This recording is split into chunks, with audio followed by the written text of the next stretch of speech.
Hamjambo na karibu ndugu wapenzi watazamaji na wafuatiliaji wa kwetu Kivu Media.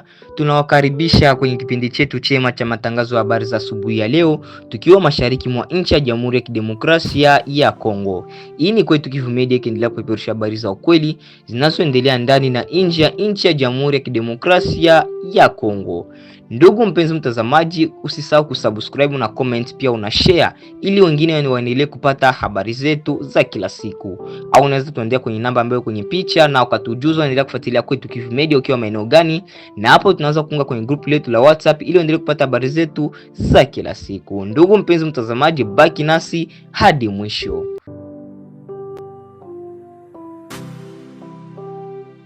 Wanajeshi wawili wa jeshi ya Jamhuri ya Kidemokrasia ya Kongo FARDC waliuawa kwa kupigwa risasi na mwenzao usiku wa kuamkia Jumamosi Septemba tariki 27 mwaka 2025 katika eneo la Lubero Center jimboni Kivu Kaskazini. Tukio hilo la kusikitisha lilitokea kwenye bistro moja baada ya kuzuka kwa mabishano makali kati ya wanajeshi hao.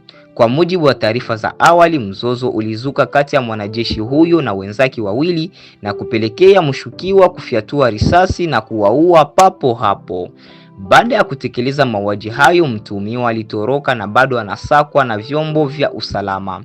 Vyanzo vya habari nchini DRC ikiwemo kwetu Kivu Media vimethibitisha kutokea kwa tukio hili. Ripoti moja inadokeza kuwa chanzo cha mzozo huenda ni ugomvi wa kimapenzi, ingawa taarifa rasmi kutoka kwa jeshi bado haijatolewa. Mamlaka za kijeshi zimeanzisha uchunguzi rasmi kubaini mazingira kamili ya tukio hili. Mashahidi kadhaa waliokuwepo kwenye eneo la tukio wamekamatwa kwa ajili ya mahojiano ili kusaidia katika uchunguzi. Tukio hili limezua wasiwasi na simanzi miongoni mwa wakazi wa Lubero na limeangazia tena changamoto za nidhamu na utulivu miongoni mwa baadhi ya wanajeshi katika eneo ambalo tayari linakabiliwa na ukosefu wa usalama kutokana na uwepo wa makundi mbalimbali yenye silaha. Eneo la Lubero limekuwa likishuhudia matukio ya ghasia ikiwemo mauaji ya raia na visa vingine vya ukiukwaji wa haki za kibinadamu.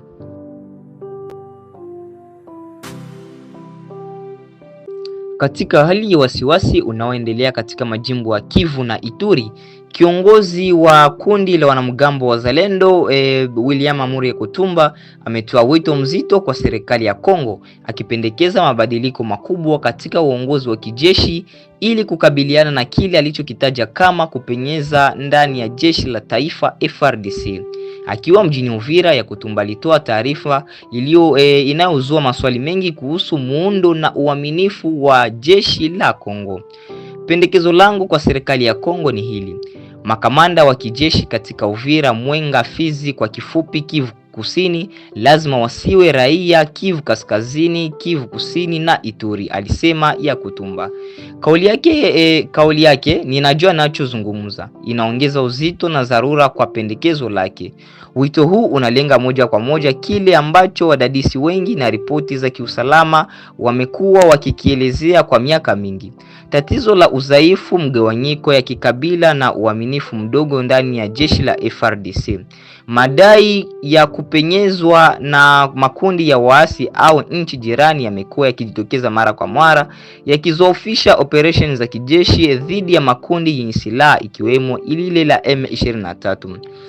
Muktadha wa vita na usalama tete. Kauli ya Kutumba inakuja wakati ambapo maeneo ya mashariki mwa nchi ya Jamhuri ya Kidemokrasia ya Kongo, hasa Kivu Kaskazini, yanakabiliwa na mashambulizi makali kutoka kwa kundi la M23. Mapigano haya yamesababisha maafa makubwa ya kibinadamu, huku maelfu ya watu wakipoteza maisha na mamilioni kuwa wakimbizi wa ndani.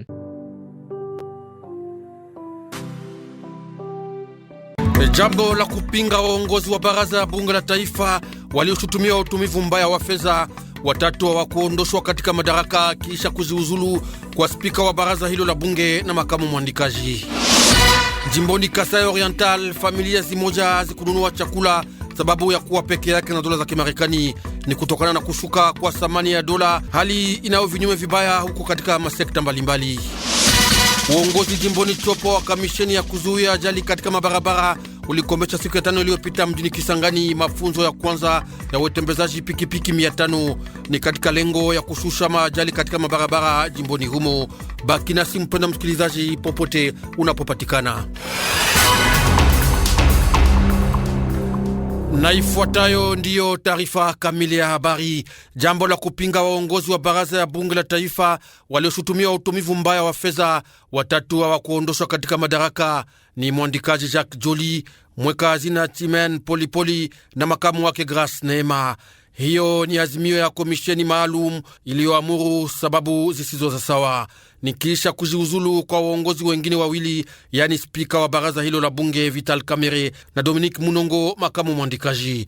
Taarifa Grace Amzati Masanzi, usomi wa Rosalie Zawadi. Vikianzishwa na mwanabunge wa taifa Crispin Bindule, vibarua vile vilipokea sahihi za wanabunge wakati wa mapumziko ya bunge. Mnamo tarehe 15 Septemba, siku ya ufunguzi wa kikao hiki cha bajeti, Vital Kamerhe, presidenti wa bunge kwa wakati ule, alijaribu kuwahakikishia waliosaini kwamba watapata majibu mazuri ya madai yao, na akaomba msamaha kwa mtu yeyote ambaye alikuwa amemchukiza kwa tabia yake. Lakini wale waliosaini waliharakisha mchakato huo kwa kuwasilisha hoja yao siku hiyo hiyo. Hivyo kamati maalum ya kuchunguza maombi haya iliundwa na makamu wa kwanza wa presidenti wa bunge Isaac Jean-Claude Chilumbai, kwa sababu Vital Kamerhe hakuweza tena kuongoza kikao hicho kwa mjibu wa kanuni za bunge. Siku ya kwanza tarehe 22 Septemba ndiyo siku iliyopangwa kuchunguza ripoti ya kamati iliyoongozwa na Peter Kazadi baada ya kusikilizwa pande zote, na ilikuwa siku hiyo hiyo ambapo ilitangazwa kujiuzulu kwa presidenti Vital Kamerhe na naibu ripota Dominique Munongo. Hatimaye ilikuwa siku ya 5 tarehe 26 Septemba ambapo kikao cha wajumbe kilipitisha kwa kunyosha mkono ripoti ya kamati iliyokataa vibarua, yaani mapetition, zidi ya wanamemba wengine watatu wa ofisi ya bunge. Kwa hatua zinazofuata, kanuni za utaratibu wa bunge zinapanga mpango wa uchaguzi wa presidenti na naibu mwandishi ili ofisi ikamilike. Pamoja na iliyofanyika kunako baraza ya bunge la taifa, imeonekana wazi kwamba ni kiongozi Vital Kamerhe ndiye aliyeshutumiwa, wala tena wengine memba wa uongozi waliungwa mkono na wapingaji wala na mkusanyiko Union Sacrée. Hayo ni maoni ya mchunguzi wa kisiasa Christian Moleka. Upande mwingine, kiongozi wa mipango ya kibinadamu katika Jamhuri ya Kidemokrasia ya Kongo anawapatia moyo wanaosaidia wahami ajili wapandishe wanaorudi katika maeneo yao. Anaomba mabadiliko ya mbinu katika mashughuli ya kibinadamu, yani kutoka usaidizi katika makambi kwa kuwahudumia katika maeneo yao. Ndivyo alisema Bruno Le Marquis mwisho wa juma jana Pasake katika jimbo la Kivu Kaskazini, wakati wa uchunguzi wa miradi inayotimizwa na makabila kupitia usaidizi wa mashirika ya Umoja wa Mataifa. Bruno Le Marquis alitembelea shirikisho la mlimo Tuungane lenye kuhudumia zaidi ya wanawake na wasichana 100 katika makazi ya uchumi. Huyo anawaza mpango aina hiyo ni ya kuunga mkono na ya kuzidisha. Jimboni Kasai Oriental, familia zimoja hazikununua chakula sababu ya kuwa peke yake na dola za Kimarekani. Nao wafanyabiashara wa mahali wanasema kutumika vizuri.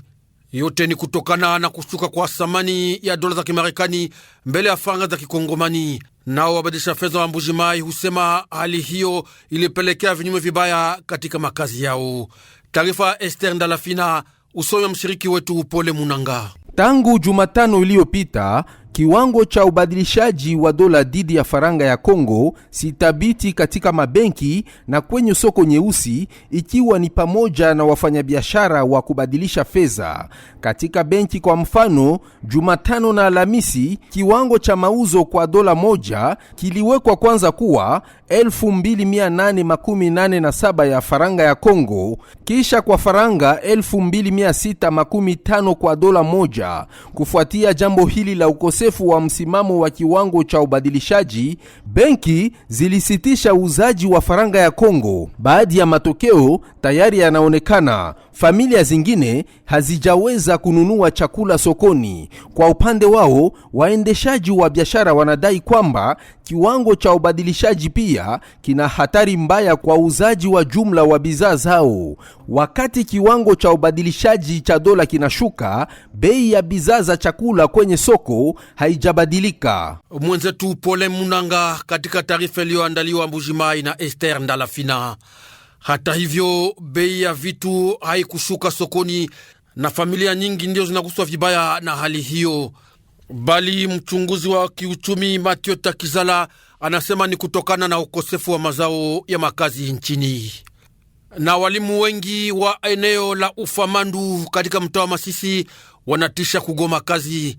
Kwa mjibu wa viongozi wa sekta hiyo katika eneo hilo, walimu wale wanashutumu kulazimishwa fedha katika operesheni ya uchunguzi wao kibinafsi iliyoandaliwa tangu tarehe 20 hadi 23 Septemba iliyopita na tawi jimboni la Kivu Kaskazini ya 3 Walikale. Usome mshiriki wetu Pole Munanga. Katika barua iliyotumwa kwa kitengo hicho wiki hii, walimu hawa kutoka Ufamandu sekta ya Katoi wanamshutumu mkaguzi kwa kudai faranga 10,000 kwa kila mwalimu kwa ukaguzi. Haya baada ya kukaa zaidi ya miezi 4 bila malipo. Tukio hili lilihusu takriban walimu 100 kutoka angalau shule 12 katika tarafa la Masisi, vyanzo vinaongeza. Akihojiwa mkuu wa kitengo cha EPST Masisi 4 uhakikisha kuwa anafahamu malalamiko haya, akitoa wito wa utulivu miongoni mwa walimu. Mfumo huyu wa elimu aliwafahamisha kuwa mkaguzi huyo aliyeshtakiwa kwa hiari yake mwenyewe tayari amesimamishwa kazi na tayari hatua za kumwapiza zimechukuliwa.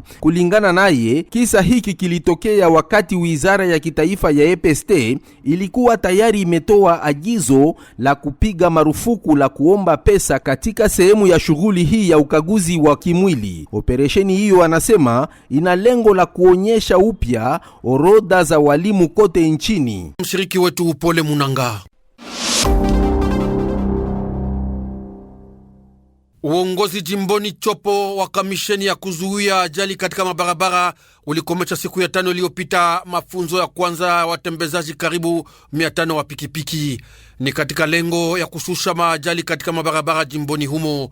Walitolewa vyeti vya ushiriki, alama ya kuonesha kwamba walipata mafunzo ya kanuni ya utembezaji katika mabarabara.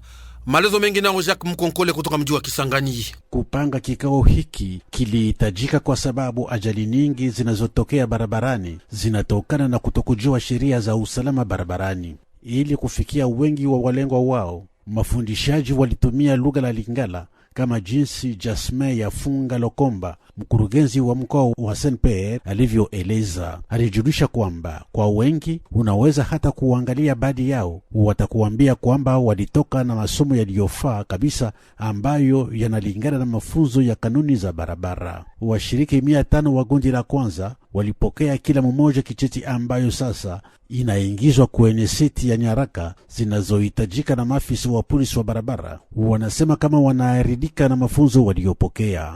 Muda uliopangwa kwa kampeni hii ya urejeleaji ni miezi 3. Baada yake kutafanyika ukaguzi wa nyaraka katika barabara za umma na PCR. Mji Kisangani, Jacques Mkonkole, Radio Okapi. Hatimaye, kwa kifupi, ni tangu hii siku ya kwanza ndiyo askari watatawanya katika mabarabara za mji wa Kinshasa kwa kuunga mkono polisi wa taifa ajili ya kurekebisha mwenendo wa magari. Azimio hiyo ilijulishwa Jumajana wakati wa mkutano kati ya makamu waziri mkuu anayehusika na mambo ya ndani na usalama na wakuu wa polisi. Ni katika mpango wa utimizi wa hatua ya rais wa jamhuri kutoka mkutano wa shauri ya mawaziri wa tarehe 19 Septemba iliyopita kwa kupinga msongamano wa magari katika mabarabara ya mji mkuu wa Kinshasa. Hata hivyo, wachunguzi wengi wanawaza operesheni hiyo itatoa suluhisho ya muda mfupi.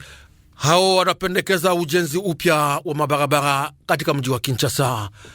Na waalika sasa kusikiliza sehemu ya pili ya matangazo yetu pamoja na mwenzetu Rosalie Zawadi. Radio Okapi,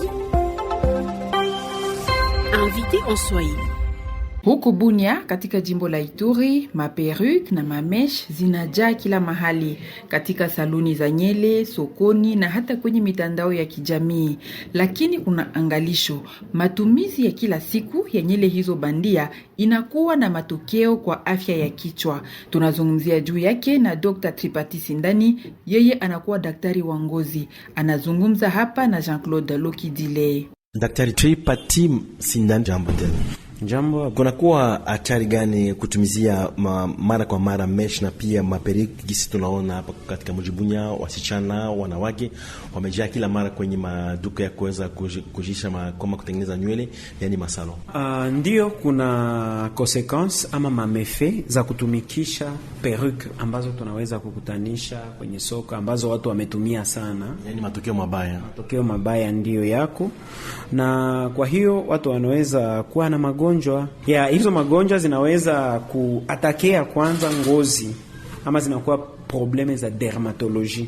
Ya kwanza tunaweza kupata tunaita irritation ya po ama kichwa ya mtu itaanza washa. Kama una hiyo muwasho, ni shida ya kwanza unaweza kupata. Ama unaona unafanya reaction, umeitumia lakini unaona kwa kichwa umesikia vidonda, umesikia upele kwenye kichwa, hiyo inaweza kuwa reaction ya hizo boutons zikikuja wakati umetumia perruque fulani. Inaonekana hiyo ni reaction inakuwa na inastahili matibabu. Na vile kunaweza nyele inaweza kukatika wakati unatumia perruque, nyele inakatika, na ama unaweza kupoteza nyele zako ambayo tunaita alopecia ya traction, na unaweza kuwa vile na probleme za mycose ama loto unaweza kuwa na isikia, na zingine kuna consequences ambazo zinaweza kuataki ma organe interne.